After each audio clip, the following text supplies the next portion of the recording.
মই যেন একদমেই ৰেগুলাৰলি ভিডিঅ'ছ আপলোড দিব পৰা নাই গমটো পাইছে যে এফালে ফুৰিব আহিছোঁ আৰু ফুৰিব আহিলে টাইমবোৰ কোনফালে যায় গমেই পোৱা নাযায় আৰু প্লাছ এইফালে গা বেয়া হোৱাটো আছেই একদম বমি মাথা ঘূৰণি কিমান কষ্টৰে যে মই দিনকেইটা পাৰ কৰিছোঁ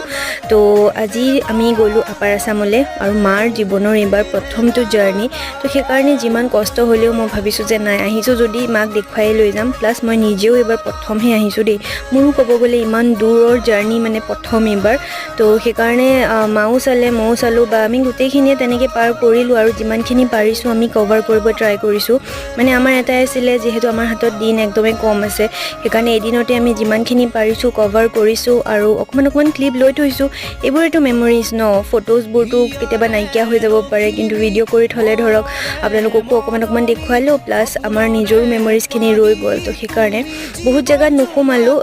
তো যিমানখিনি মোৰ হৈছে মই সিমানখিনি মানে দেখুৱাব ট্ৰাই